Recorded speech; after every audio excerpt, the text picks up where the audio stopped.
Hey, I just wanted to ask you, what do you think about the cost differences between how much, medical procedures cost in the U.S. versus other countries?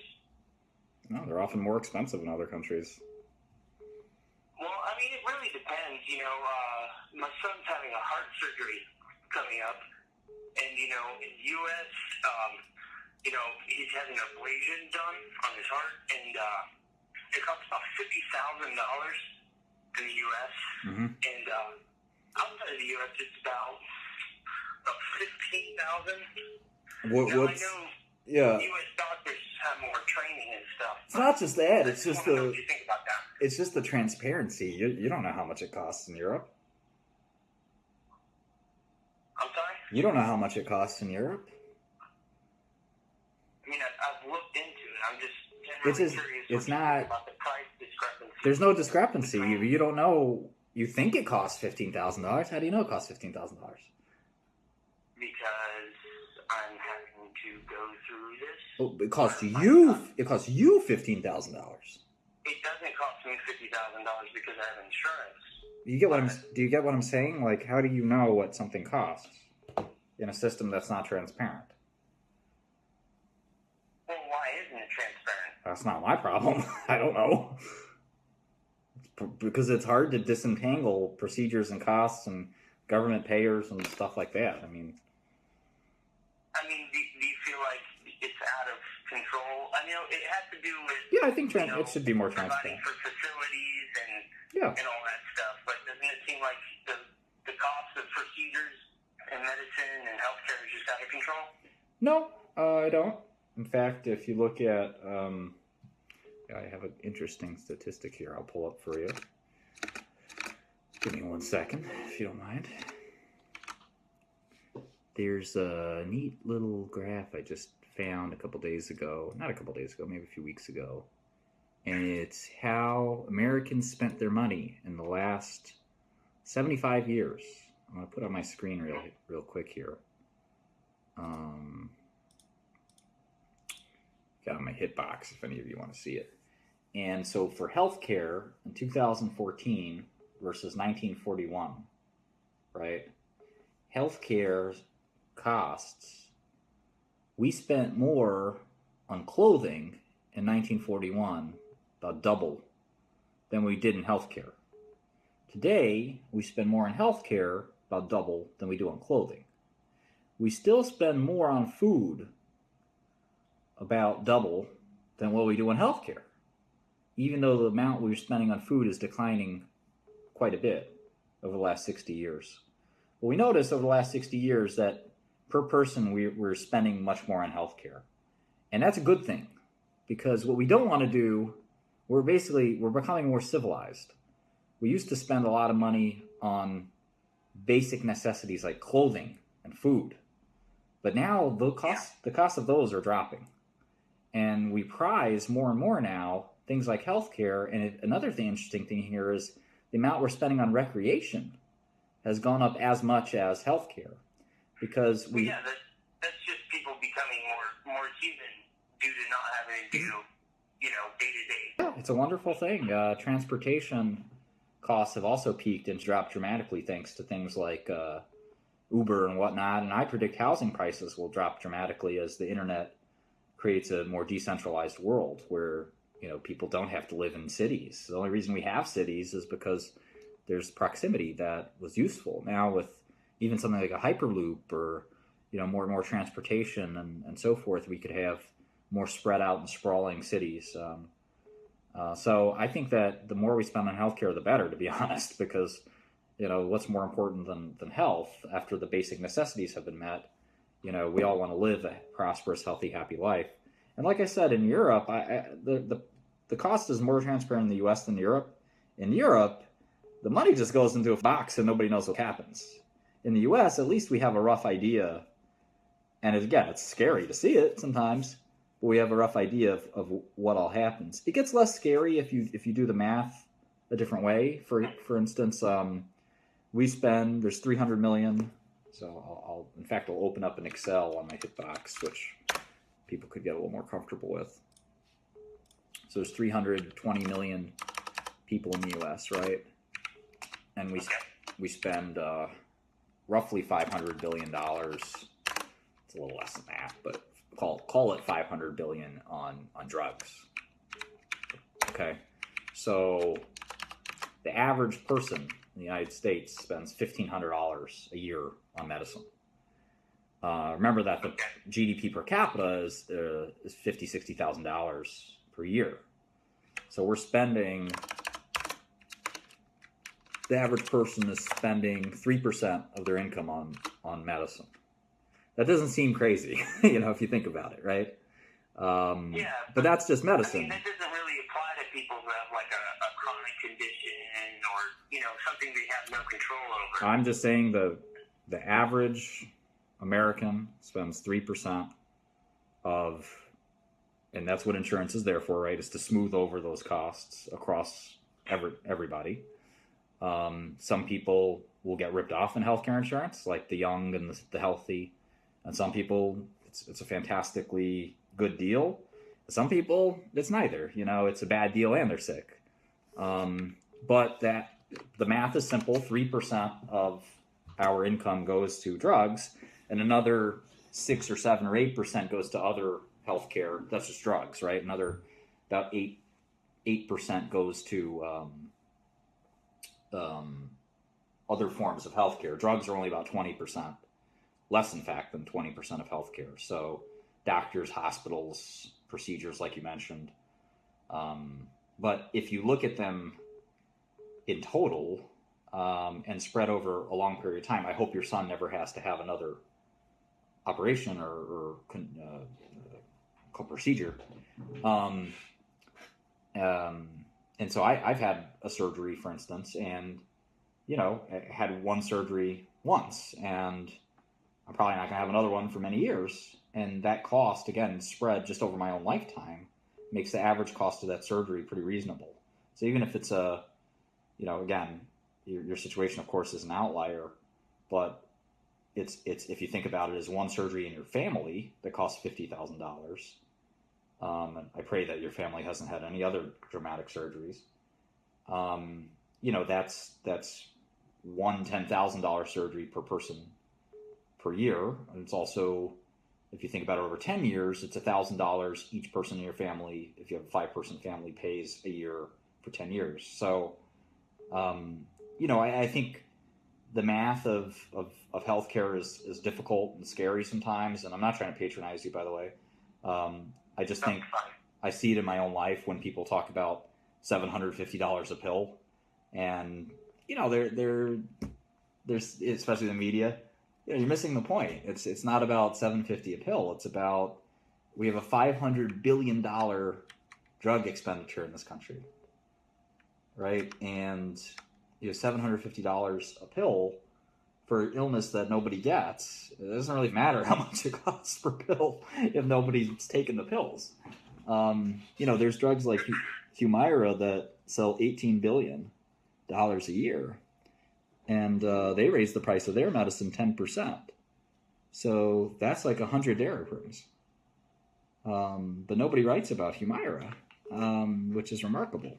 So, you know, I think the idea that Europe is like, has a better system is a fallacy. I think there's one place they have a better system, which is with old medicines, like the 𝗟𝗪𝗪s. They just absolutely flatly refuse to pay for a lot for old medicines. But even that's kind of starting to backfire, because what I've seen a lot of Italian, for instance, companies and some German companies do is they fake that they have a shortage. And they tell the centralized medicine, they say, well, we can't make it anymore. And the health authority is like, what are you talking about? And they're like, we have a shortage. We can't make it anymore. And they're like, well, we need this medicine. People are depending on it. And they said, well, you know, if we could get reimbursed triple the price, I bet we'd start making it again. And we could figure out our little problem in our manufacturing line. So they kind of, there's this sort of weird extortion system, or you know, kind of threat of abandoning a medicine that people need if the price is too low. And in Europe, there's a lot of drugs that, you know, there's one drug where it's $5 in Europe and it's $25,000 in the US. Talk about a difference. And it's because Europe has a pretty stingy attitude towards all their medicines. They don't think of it as a market-based system. They think of it as they're earning. Like, what have you earned for society to have this medicine in place? And I think Americans kind of like that idea. It's like, well, what if you make a brand new great cancer drug, you should get paid for it, right? But you shouldn't get paid for buying some old medicine that, you know, hasn't been updated in 30 years. The problem with that is medicine for children, though. You know, that's someone who hasn't even proved their worth to society.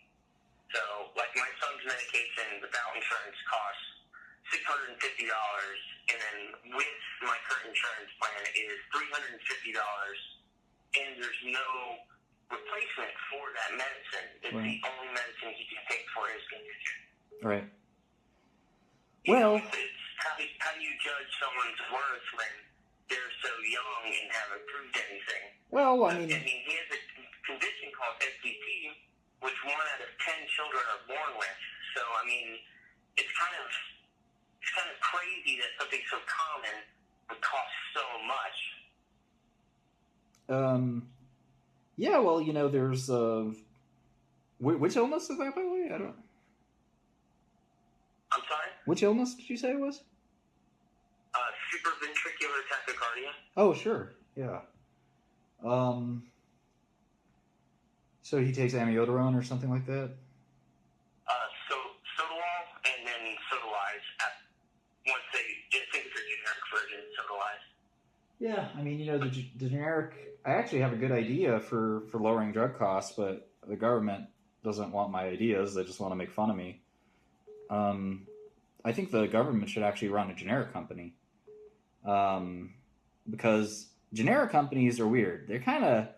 They seem like on the outside that they're there to lower drug costs, but they're not really there to lower drug costs. They're kind of there to sneak in and make their own copy, and if they can make a killing on their own copy, they love to, you know?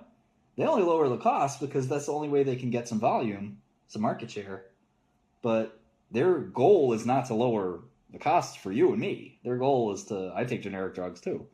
The one medicine I take is generic. The goal is to make as much money as they can for their company, which is fine. There's nothing wrong with that. But if we want to have generics, you know, the patent expires, anyone can make it. Why doesn't the government just make it? You know, it's not hard to set up a drug company. An idiot like me can do it. So I think it makes sense I mean, I work for the government, man, and it's incredibly inefficient. Oh, I get it. Crazy. In China, they have state-owned enterprises. They're very efficient. They're incredibly successful. You know, a lot of China's biggest companies and Russia's biggest companies are government companies, and you know, if they can, some of them are public. Many of them are public companies. So the people. But with like government agencies here in the U.S., they have this whole weird policy where they just hire whoever based on numbers. I'm not advocating for an agency. I'm advocating for a state-owned enterprise, and it works really well in other countries where and we have some state-owned enterprises in the U.S. We had Fannie Mae and Freddie Mac, which were government-sponsored entities. They weren't exactly state-owned, but and I see some people saying, you know, communism, socialism, but it truly, if we all agree that we want really low drug prices, I don't see any problem with a company that basically says, you know what, we're going to sit here, wait for your patent to expire, and when it expires, we're going to sell the drug at the lowest price we can, and we're not, whereas a generic company says, you know what, I'm going to sell it at the lowest price I need to sell it at, and not a penny lower, because why would I put money, you know, I don't want to take money out of my own pocket. That's my bonus. That's my, you know, employee's salary. That's my, etc.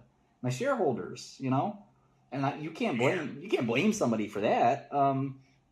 So why not just let the government come in and say, you know, we'll be your generic drug company, and you know, we'll destroy prices, you know, and companies should, you know, there has to be an incentive for somebody to come out with a new cure, and there should be, and during their patent period, they should be able to charge an arm and a leg. Once the patent period's over, you know, you got your bite at the apple. and now let the price be cheap forever. And the reason it's not cheap forever is because companies merge, they go out of business, they decide to stop making it, and you go from having 4 suppliers for a generic drug to 1. And when there's 1 guy left, he says, you know what? I got a monopoly again. I'm going to go raise my price. And no, you can't do anything about it until a second generic comes in. And just like you said, the government agencies that approve generic drugs, well, get in line. It's about a 4-year wait. And in the meantime, guys like me are going to take advantage. And I'm not the only one, as we all know. So, you know, it's a messed up system for sure. But I kind of like, you know, the way Trump's going about things, because he's kind of partnering. He himself, I mean, he said, I'm the best guy to close tax loopholes because I use them the most. I'm the best guy to fix the corrupt system because I'm the most corrupt.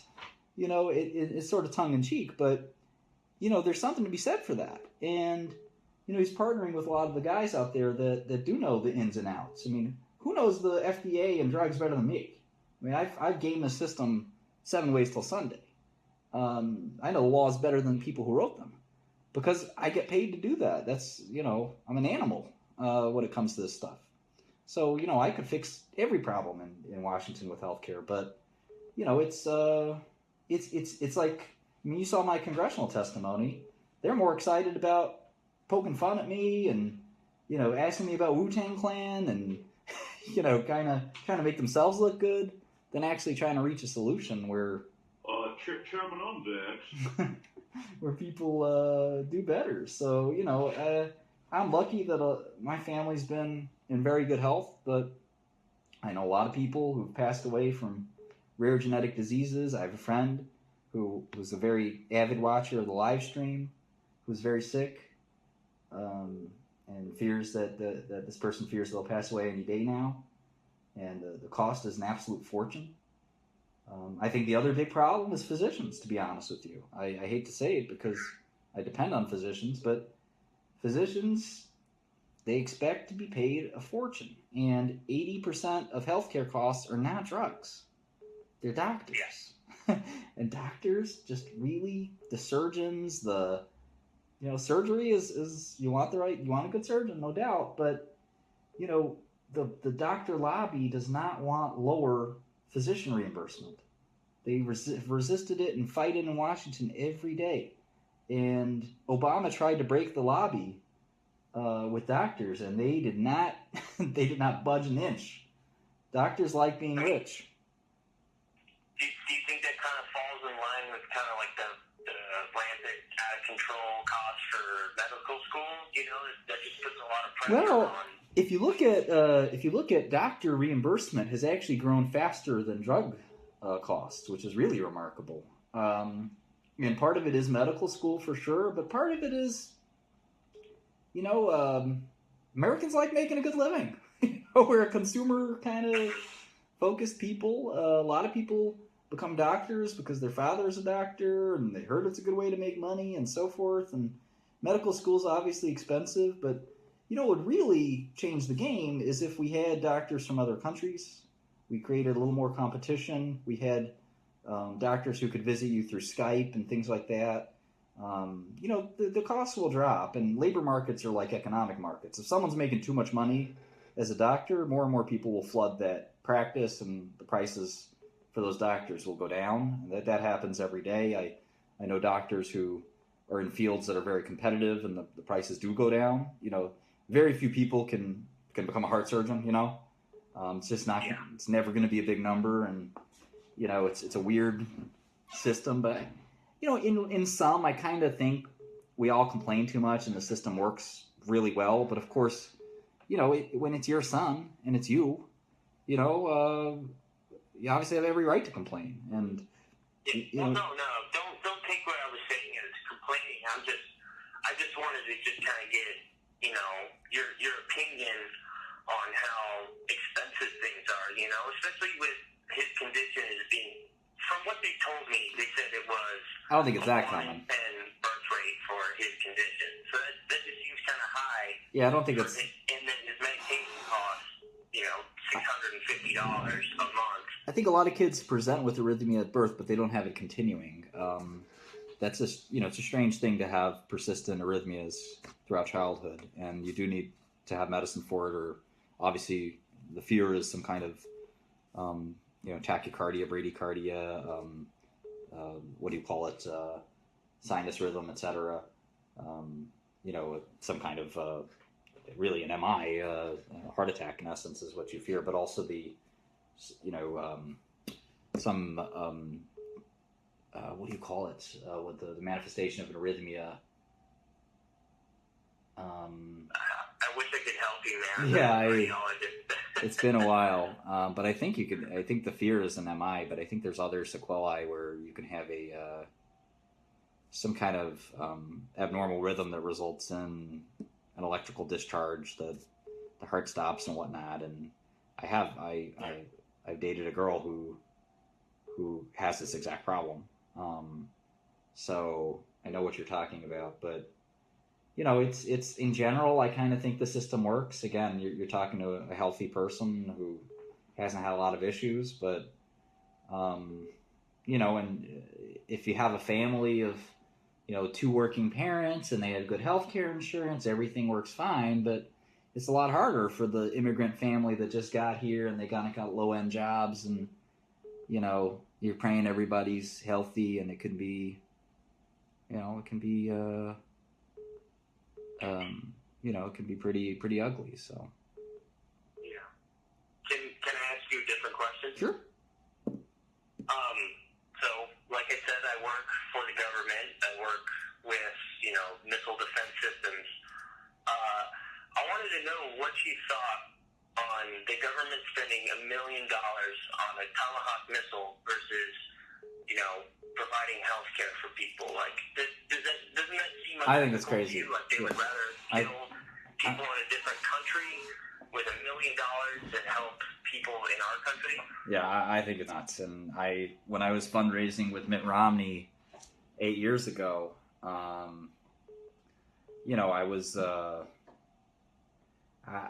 I sort of lost my interest in being a Republican because I met a lot of people that they kept telling me that we need to spend more on defense. And I'm sitting here like, guys, I don't know what to tell you, but I think it's a terrible idea. I think we got to withdraw from these countries we don't have any business being in. I don't think we should go to war every couple of years just because some president feels like it. I don't think we got to have the most modern military on the planet. I don't think we have to have a moral authority and be the world's policeman, especially, by the way, when we've got all this debt, Maybe. Can I actually tell you something crazy about trying to be the most modern military? Is that a lot of the equipment we're operating out there is based in the late 70s, early 80s, and it's maintaining the equipment, not keeping it modern. Yes. Modern equipment, it's not field tested, so they don't want to use it. So it's just keeping old tech running, and it's cost an insane amount of money.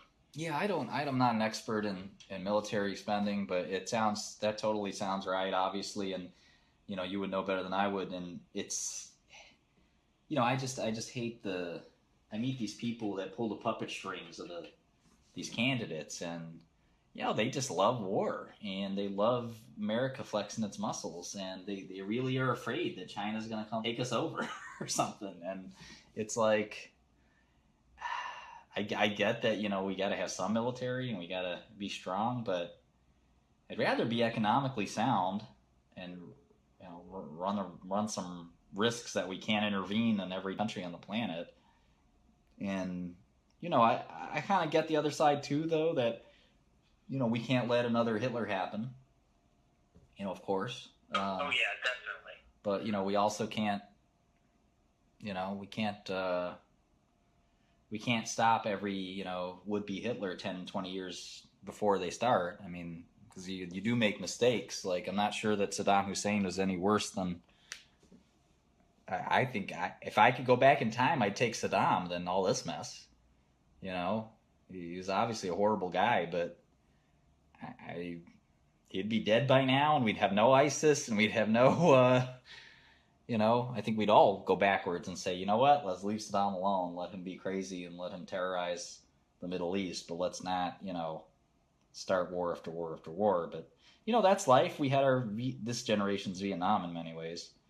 And hopefully we'll learn something from it, but, you know, it does boggle my mind that, you know, we spend all this money on military, and, you know, again, the mark of a civilized people should be that we spend less and less on that stuff and more on things like healthcare and education and whatnot. But in general, you know, I'm not the kind of guy that complains. I mean, I think we live in the greatest country in the world. I think everything's, you know, it's no better anywhere else, and it's the best it can be here, and we do our best, and we have had the craziest tax rate ever in this country. People do not want to have businesses in America anymore. I started mine in Switzerland. I couldn't handle a 50% tax rate. And, you know, these things, you got to go through the pain for a little while. We had 8 years of a politically hostile DOJ and regulatory environment where if you did anything the government didn't like, they'd descend on you with prosecution like madmen. That's going to change. I caught the tail end of that. You know, it's you know, now we've got a lot of weird cultural problems. So there's always problems, but, you know, I kind of look on the bright side of things if I can.